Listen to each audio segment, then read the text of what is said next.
सकाळचे 5 वाजले होते. अंगणातल्या तुळशीवरची दवबिंदू अजूनही चमकत होती. घरातल्या स्वयंपाकघरात मात्र चुलीवरच्या चहाचा मंद वास पसरला होता. आई उठलेली होती, रोजच्या सारखीच, पण आज थोडी जास्तच काळजीत होती. अंकिता, उठ ग बाळा, कॉलेजला जायला उशीर होईल. आईने हळूच आवाजात हाक मारली. अंकिता डोळे चोळत उठली. आईच्या हातचा गरम गरम चहाचा कप, तिच्या कपाळावरून फिरलेला मायेचा हात. आईसाठी अंकिता फक्त मुलगी नव्हती, ती तिचा श्वास होती. आई, आज लेक्चर कमी आहेत, थोडं उशिरा जाईन, असं म्हणत अंकिता आईच्या मांडीवर डोके ठेवून झोपली. आईने तिच्या लांब काळ्या केसातून हात फिरवला. काळजी घे ग, कॉलेज, मित्रमैत्रीण ठीक आहेत, पण जरा जपूनच राहायचं. अंकिता हसली. आई, तू उगाचच काळजी करतेस. आईला काय माहीत होतं, हीच सकाळ, हीच माया, हीच मुलगी हळूहळू तिच्या आयुष्यातून निसटत जाणार आहे. अंकिताचा स्वभाव हा खूप मनमोकळेपणाचा होता. म्हणजे हसणं, बोलणं खूप मोकळे होते. वडील अत्यंत प्रेमळ, मुलीला डोळ्यात साठवून ठेवणारे, आई समजूतदार, मुलीच्या प्रत्येक गोष्टीत मैत्रिणीसारखी साथ देणारी. घरात कधीच बंधनाचं सावट नव्हतं. मुलगी आहेस म्हणून कमी नाहीस, हे वाक्य अंकिताने लहानपणापासून ऐकलं होतं. त्यामुळे ती आत्मविश्वासाने वावरायची, मोकळेपणाने बोलायची, हसायची. तिचं घर म्हणजे तिचं सुरक्षित जग होतं. राहुल आणि अंकिता दोघेही मध्यमवर्गीय संस्कारी कुटुंबातून आलेली मुलं होती. राहुलचं कुटुंब गावात चांगलं ओळखलं जायचं. वडील शांत स्वभावाचे, आई धार्मिक, रोज सकाळी देवपूजा करणारी, घरात शिस्त आणि परंपरा जपणारी स्त्री. मंदिरासमोर त्यांचं घर असल्यामुळे आजूबाजूला नेहमी वर्दळ असायची. गावात त्यांचा मान रुतबा होता, पण घरात भावना व्यक्त करायची फारशी सवय नव्हती. प्रेम, आपुलकी, माया या गोष्टी शब्दातून नाही तर कर्तव्यातून दाखवायच्या. अशा वातावरणात राहुल लहानपणापासून वाढला होता. राहुल आणि अंकिता हे कॉलेजला असताना खूप चांगले मित्र, तसेच यांचं मित्र सर्कलही खूप मोठं होतं. पण हळूहळू राहुल आणि अंकिताचं मैत्रीचं रूपांतर प्रेमात झालं. दोघांचेही कॉलेज जीवन खूप छान प्रकारे चालू होतं. अंकिता ही दिसायला देखणी मुलगी. तिचे ते लांबलचक काळेभोर केस, ती हसताना तिच्या गालावर पडणारे ते डिम्पल्स, तिचं रूप बघून कोणीही तिच्या प्रेमात पडेल अशी ही अंकिता. बोलक्या स्वभावाची, तिला शांत बसायला कधीच आवडत नसे. ती कॉलेजमध्ये असल्यास मित्रमैत्रिणींमध्ये तिचीच जास्त बडबड असायची. पहिले 5 ते 6 महिने यांचं प्रेम हे सुरळीतपणे चालू होतं. त्यांचं ते लपून छपून फिरणं, कॉलेज सोडून पिक्चर पाहायला जाणं, एकाच कपात कॉफी पिणं, फिल्ममध्ये दाखवतात ना तसं, अगदी त्या प्रकारे त्यांचं ते प्रेम. पहिले काही महिने यांचं प्रेम खूप मस्त चालू होतं. पण या दोघांमध्ये अचानक भांडण व्हायला सुरुवात झाली. पण हळूहळू त्या प्रेमात संशयाची पहिली बीज पेरली गेली आणि तिथूनच या कथेचा खरा काळ सुरू झाला. राहुल हा अंकितावर संशय घेऊ लागला. अंकिता ही बडबडी असल्यामुळे मित्र कंपनीमध्ये हसून बोलणे वगैरे अंकिता करत असे. पण आत्ता ही बडबड राहुलला खपत नसे. तो कोणत्याही कारणावरून तिच्याशी भांडण करू लागला, पण त्या बिचारीला भांडणाचं कारण समजत नव्हतं. हळूहळू राहुलने तिला तिच्या सर्व मित्रापासून दूर केले. प्रेमाअभावी तिने तिचे मित्र सोडलेही, कारण ती त्याच्यावर खूप प्रेम करत होती. पण त्याला तिच्या प्रेमाची किंमत कळत नव्हती. मेसेजचा रिप्लाय द्यायला थोडासा उशीर झाला की हा भांडण करायला तयार असायचा. कुठे गेलती, कुठे मरत होती वगैरे वगैरे शिव्याही देत होता. तरी ती सर्व त्याचं ऐकूनही घेत होती. घराशेजारी कोण कोण असते, मुले आहेत का, त्यांच्यासमोर जायचं नाही, नेहमी अंगावर ओढणी घेऊनच काम करायचं, इथपर्यंत राहुल तिच्याशी बोलत होता. अंकिताला तो आता जास्त कॉलेजही करू देत नव्हता. अंकिताचं राहणीमान आणि स्वभाव सगळं राहुलने बदलून टाकलं होतं. भांडण झाल्यास परत राहुल तिच्याशी प्रेमाने बोलत असे. त्यामुळे अंकिता हे सगळं विसरून जात होती. एक दिवस प्रेमाने बोलून राहुलने अंकितासमोर लग्नाचा प्रस्ताव टाकला. लग्नानंतर सुधारेल हा, असं म्हणून ती लग्नास तयार झाली. घरचे लग्नाला परवानगी देणार नाहीत हे माहीत असून देखील ती त्याला हो बोलते, कारण ती त्याच्यावर खूप प्रेम करत होती. शेवटी ती पळून जाऊन लग्न करण्याचा निर्णय घेते, कारण तिला माहीत होतं घरचे आपलं लग्न होऊच देणार नाहीत. त्या रात्री अंकिताला झोप लागली नव्हती. घर शांत होतं, पण तिच्या मनात वादळ उठलेलं. आई झोपलेली होती अंकिता हळूच उठली. आईच्या चेहऱ्याकडे बघत ती थांबली. आई, मला माफ कर, ती मनातच पुटपुटली. आईच्या कपाळावरून हात फिरवताना तिच्या डोळ्यात पाणी तरळलं. लहानपणी ताप आला की आई अशीच तिच्या केसामधून हात फिरवायची. आज मात्र ती माया मागे टाकून ती निघाली होती. दार बंद करताना तिच्या हाताला कंप सुटला. पण राहुल बाहेर उभा होता. चल, उशीर होतोय, तो थोड्या घाईत म्हणाला. त्याच्या आवाजात प्रेम होतं, पण त्याहून जास्त घाई. देवळाकडे जाणारा रात्रीचा रस्ता ओस पडलेला. स्कूटीवर बसलेली अंकिता घट्ट ओढणी धरून होती. तिला बोलावंसं वाटत होतं. आपण चुकीचं तर करत नाही ना? पण राहुल सारखा पुढे बघत होता. घाबरू नकोस, लग्न झाले की सगळं ठीक होईल, तो म्हणाला. त्या वाक्यावर तिने विश्वास ठेवला, कारण प्रेम आंधळं असतं. देवळात पोचल्यावर पहाट झाली होती. मंदिरात फक्त दिवा आणि घंटानाद. पुजाऱ्याने त्यांच्याकडे पाहिले आणि विचारले, घरच्यांची परवानगी आहे का? राहुल पुढे झाला आणि तो म्हणाला, आम्ही एकमेकावर प्रेम करतो, तेवढेच पुरेसे आहे. अंकिता गप्प होती. तिचं मन मात्र आई आणि वडिलाकडे लागलं होतं. आई असती तर माझ्या कपाळावर हळद लावली असती, माझ्या केसात गजरा मळला असता. पण इथे ना हळद होती, ना सनई, ना मायेचा ओलावा. राहुलने मंगळसूत्र हातात घेतलं. अंकिताचं हृदय जोरात धडधडू लागलं.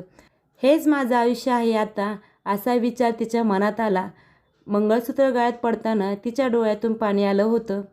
राहुलने ते पाहिले पण विचारलं नाही. आत्ता तू माझी आहेस, तो हळूच म्हणाला. त्या वाक्यात प्रेमापेक्षा हक्क जास्त होता. अंकिता पळून गेल्यामुळे तिच्या वडिलांना अटॅकचा झटका येतो आणि ते मरतात. राहुल त्याच्या आईवडिलांना समजावून सांगतो. त्याचे आईवडील अंकिताला कसं तरी घरात घेतात. पहिले 7 ते 8 दिवस त्यांचा संसार हा सुखाचा चाललेला होता. तिला वाटलं आत्ता हा खूप चांगल्या प्रकारे बदलला, पण तो बदल त्याच्यामध्ये झालाच नव्हता. राहुलचं घर हे मंदिरासमोर होतं, त्यामुळे तिथं पहिल्यापासून नेहमीच मुले येऊन बसत होते. पण ते मुले अंकितामुळेच तिथे बसतात असा त्याचा संशय होता. त्यामुळे त्याने त्याच्या रूमच्या सर्व खिडक्या कायमच्या बंद करून टाकल्या होत्या आणि दरवाजा नेहमी बंद ठेवायचा असं त्याने घरच्या सगळ्यांना बजावलं होतं. त्याच्या या वागण्याला घरचे पण वैतागले होते. एक दिवशी अंकिता ही पाणी भरायला विहिरीवर गेली होती. तिने एक हंडा हा डोक्यावर आणि दुसरा हंडा हा कमरेत उचलून देण्यासाठी तिथल्या एका मुलाला सांगितले. तो मुलगा हंडा तिच्या कमरेत उचलून देत असताना तिकडून राहुल बघतो. अंकिता घरी आल्यावर तो तिला खूप मारतो. त्याचं तुझं काय लफडं आहे का, असं बोलून तो तिला खूप मारत असतो. आणि याला आता संशय खोड लागली होती. ही कोणाशी बोलली तर याचं तिचं काहीतरी चालू आहे. ते म्हणतात ना, नवरा बेवडा असावा पण संशयी नसावा. पण हा बेवडा नसून संशयी होता. तिचा तो फोन नेहमी चेक करत असायचा. कोणाला SMS केलाय का, कोणाला कॉल केलाय का, तो सर्व काही फोन तपासून पाहत असे. घरामध्ये नेहमी साडीवरच राहायचं. केस मोकळे सोडायचे नाहीत. हाफ ब्लाऊज घालायचा नाही. तिच्या राहणीमानावर तो आता बंधन आणत होता. त्याच्या प्रेमापायी ती सर्व काही सहन करत होती. त्याच्या प्रेमामुळे तिनं तिचे आई वडील पूर्ण कुटुंब सोडलं होतं. तिच्यामुळेच तिचे वडीलही वारले होते. ही त्याच्यासाठी सर्वांना सोडून आली होती, फक्त याच प्रेमासाठी. पण ते पहिलं कॉलेजमधलं प्रेम आत्ता यांच्यामध्ये थोडे देखील राहिले नव्हते. हे एका कोपऱ्यात काय, लग्न झाल्यापासून एका ताटात देखील सोबत जेवले नव्हते. आपण खूप मोठी चूक केली असा ती विचार करत बसलेली असते. पण जाऊ द्या, सासू सासरे जीव लावतायत ना, असा विचार करत ती आंघोळ करायला जाते. आंघोळ करून आल्यावर ती तिची आवडती गुलाबी रंगाची साडी घालते. त्यावरचा ब्लाऊज हे तिला खूप आवडायचं. ते आस्तीनला कमी आणि पाठीमागून मटका गळा आणि त्याला लटकन लावलेले. तो मटका गळा आणि ते लटकन तिच्या त्या गोऱ्या पाठीला अगदी उठून दिसत होते. लांबलचक केस मोकळे सोडून ती नटून थोटून त्या साडीमध्ये एखादी अप्सराच दिसत होती. तिचे ते सौंदर्य पाहून तिच्या सासूने तिची नजर काढली. तोच राहुल घरी येतो. ते बघून त्याला काय करावे काय नाही काही समजत नाही. एवढी नटून थोटून कोणाला भेटायला जाऊ लागली असे म्हणून तो तिला खूप मारतो. पण ती आत्ता त्याच्या या संशयखोरीला वैतागली होती. घरी निघून जावे तर आई घरात घेणार नाही. दुसरीकडे कुठे जावे म्हणून ती आत्महत्या करण्याचा निर्णय घेते. गावामध्ये एक पडकी विहीर होती. ती एक चिठ्ठी लिहून विहिरीमध्ये उडी मारते. राहुल ती चिठ्ठी वाचतो आणि मोठमोठ्याने रडतो. मी तुझ्यावर खूप प्रेम करत होते रे.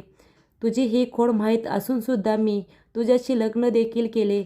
अरे वेड्या, तुझ्या प्रेमाखातीर मी माझ्या जन्मदात्या वडिलांना गमावले रे. एक दिवस तरी तू मला प्रेमाने बायको नावाने हाक देशील या आशेवर होते रे. एक दिवस तरी माझ्यासोबत एका ताटात जेवशील असं वाटत होते रे वेड्या. एक दिवस तू गजरा आणून माझे डोळे झाकून तो माझ्या केसात लावशील असं वाटायचं रे नेहमी मला. एक दिवस तू मला प्रेमाने तुझ्या मिठीत घेशील, पण आत्ता वाटतंय तू मला मेल्यावरच मिठीत घेशील. पण प्रेमाने मिठीत घेऊन एकदा बायको नावाने हाक मार आणि माझ्या केसात तुझ्याच हाताने गजरा घाल. मी मेल्यावर फक्त एक दिवस, कारण मी तुझ्यावर खरंच प्रेम केले, संशयी प्रेम नाही केलं कधीच रे वेड्या. अंकिता गेल्यानंतर घरात एक विचित्र शांतता पसरली होती. ती शांतता कंटाळा बसवणारी होती. पूर्वी ज्या घरात तिच्या पावलांचा आवाज, बांगड्याची खणखण, तिचं हसणं, कधी कधी तिचं रडणं होतं, आत्ता तिथे फक्त रिकामेपणा होता. राहुल हातात ती चिठ्ठी घेऊन जमिनीवर कोसळून बसला होता. डोळ्यातून अश्रू येत होते, पण ते आत्ता कोणासाठीच नव्हते. ते होते उशिरा उमगलेल्या सत्याचे. मी काय केलं हा एकच प्रश्न त्याच्या मनात घोळत होता. त्याला आठवू लागलं कॉलेजमधलं ते हसत खेळत प्रेम. तीच अंकिता जी सतत बोलायची, हसायची, त्याच्या छोट्या छोट्या गोष्टीवर खुश व्हायची, जिच्या डोळ्यात त्याच्यासाठी फक्त प्रेम होतं. पण त्याने त्या डोळ्यामध्ये भीती भरली. त्याला उमगलं. तिने कधीच त्याला फसवलं नव्हतं. ती हसली म्हणून ती वाईट नव्हती. ती बोलकी होती म्हणून ती चरित्रहीन नव्हती. ती सुंदर होती म्हणून सगळं जग तिचं शत्रू नव्हतं. पण त्याने काय केलं? प्रेमाच्या नावाखाली तिला कैद केलं. संशयाच्या नावाखाली तिचा श्वास घ्यायचा हक्कही हिरावून घेतला. माझी आहेस म्हणत म्हणत तो विसरला की ती आधी माणूस होती, कोणाची तरी मुलगी होती. त्याला ती रात्र आठवली. आई झोपलेली असताना अंकिता घरातून निघाली होती. त्यावेळी तिच्या डोळ्यात भीती नव्हती, विश्वास होता. त्याच्यावरचा विश्वास. त्याने त्या विश्वासाचं काय केलं? तो दरवेळी तिला मारताना स्वतःला समजावत होता, मी तिच्यावर प्रेम करतो म्हणून. पण आज कळले ते प्रेम नव्हतं, तो होता अहंकार, मालकी आणि संशयाचं विष. त्याच्या डोळ्यासमोर तिची शेवटची इच्छा तरळत होती. बायको नावाने एकदा हाक मार, एवढंच तर तिने मागितलं होतं. दागिने नाही, पैसा नाही, फक्त थोडंसं प्रेम. राहुल जोरजोरात रडू लागला. आज पहिल्यांदाच त्याने अंकिता असं प्रेमाने नाव घेतलं. पण आत्ता ते नाव ऐकायला कोणीच उरलं नव्हतं. तो स्वतःला शिव्या देत होता. मी मेलो असतो तर बरं झालं असतं. ती नाही, तिच्या वडिलाचा जीव माझ्यामुळेच गेला आणि शेवटी तिचाही. घरातल्या प्रत्येक कोपऱ्यात त्याला ती दिसत होती. स्वयंपाकघरात ती उभा राहून भाजी चिरताना, ओढणी सावरताना, खिडकीतून बाहेर पाहताना. पण ती प्रत्यक्षात नव्हती. ती फक्त आठवण होती आणि आठवणी कधीच मिठीत घेता येत नाहीत. त्या फक्त आतून तोडतात. आज राहुलला कळलं होतं, संशय माणूस दुसऱ्याला मारतोच, पण शेवटी तो स्वतःलाच आयुष्यभरासाठी शिक्षा देतो असे म्हणून तो रडत असतो. पण इकडे अंकिता विहिरीत उडी मारते, पण नशिबाला काहीतरी वेगळंच मंजूर असतं. ती विहीर जुनी, पडकी असली तरी त्यात पाणी फारसे नव्हतं. आत काटेरी झुडपं आणि दगड होते. उडी मारल्यानंतर ती थेट पाण्यात न पडता एका मोठ्या कड्यावर अडकते. प्रचंड वेदना होतात. शरीर हालचाल करू शकत नाही, पण श्वास चालू असतो. तिच्या तोंडातून हलकीशी किंकाळी बाहेर पडते. त्या रात्री मंदिरात जागरण होतं. एक वृद्ध पुजारी आणि गावातील 2 जण विहिरीजवळ जात असताना त्यांना आतून तीक्ष्ण आवाज ऐकू येतो. कोण आहे तिथं असं म्हणून ते जवळ जातात. आत पाहतात तर एक स्त्री रक्ताबोंबळ अवस्थेत जिवंत. तत्काळ गावात बातमी पसरते. लोक जमा होतात. तिला बाहेर काढलं जातं. कोणीतरी 108ला फोन करतो. अंकिताला रुग्णालयात दाखल केले जाते. ती शुद्धीवर येईपर्यंत सगळं गाव हादरलेलं असतं. इकडे राहुल तो चिठ्ठी वाचून जमिनीवर कोसळतो. पहिल्यांदाच त्याला जाणवतं ही माझी बायको होती, खेळणं नव्हतं. तो विहिरीकडे धावतो, पण तिथे आधीच गर्दी. लोकांच्या तोंडातून ती वाचली आहे हे शब्द ऐकताच त्याच्या अंगातून शक्ती निघून जाते. पण आनंद नव्हता, भीती होती. आत्ता त्याला स्वतःचं खरं रूप समजणार होतं. रुग्णालयात अंकिताच्या शरीरावर जखमा होत्या, पण त्याहून खोल जखमा मनावर होत्या. डॉक्टरांनी विचारलं, हे कसं झालं? पहिल्यांदाच अंकिता खरं बोलली. ती रडत रडत सगळं सांगते. कॉलेजपासून ते आजपर्यंत. डॉक्टरांनी पोलिसांना कळवले. पोलीस आले. राहुलला चौकशीसाठी बोलवले गेले. या सगळ्यात अंकिताच्या माहेरच्यांना ही बातमी कळते. तिची आई येते. मुलीला जिवंत पाहून डासाडासा रडते. तू मेलीस असं वाटलं होतं ग. अंकिता पहिल्यांदाच आईच्या कुशीत रडते. त्या कुशीत भीती नाही, संशय नाही, फक्त माया असते. पोलीस चौकशीत राहुलचं सगळं बाहेर येतं. मारहाण, मानसिक छळ, संशय, गावात चर्चा सुरू होते. सासू सासऱ्यांनाही पहिल्यांदाच समजते की त्यांच्या घरात नेमकं काय चालू होतं. त्यांची मान खाली जाते. राहुल अटक होते. कोठडीत बसून त्याला पहिल्यांदाच स्वतःचा आरसा दिसतो. तो रडतो, पण उशिरा.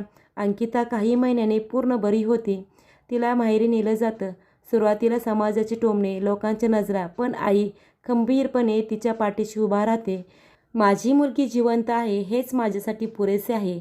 हळूहळू अंकिता स्वतःला सावरते. तिने पुन्हा शिक्षण सुरू केले. महिलांसाठी काम करणाऱ्या एका संस्थेत ती जोडली जाते. तिथे तिला कळते, आपण एकटी नाही, अशा कितीतरी अंकिता आहेत. आज ती इतर मुलींना सांगते, प्रेम म्हणजे नियंत्रण नाही, संशय नाही, मारहाण नाही. प्रेम म्हणजे सुरक्षितता. काही वर्षांनी ती एका कार्यक्रमात भाषण करते. टाळ्यांचा कडकडाट होतो. तिच्या डोळ्यात पाणी असतं, पण ते दुःखाचे नाही, अभिमानाचे असतं. राहुल तो तुरुंगात असतो. त्याला शिक्षा होते. त्याच्या आयुष्यात प्रेम उरलेलं नसतं, फक्त पश्चाताप असतो. आणि अंकिता, ती आज जिवंत आहे, स्वतःसाठी जगत आहे. तिच्या केसात आजही गजरा असतो, पण तो कोणी लावलेला नसतो. तो तिने स्वतःसाठी लावलेला असतो. कारण खरं प्रेम स्वतःपासूनच सुरू होते. जर खरंच या कथेने तुमच्या हृदयाला स्पर्श केला असेल तर चॅनलला सबस्क्राईब करा. आणि कथा आवडली असेल तर या कथेला लाईक करा, शेअर करा. परत भेटूया अशाच नवनवीन कथेसह. धन्यवाद.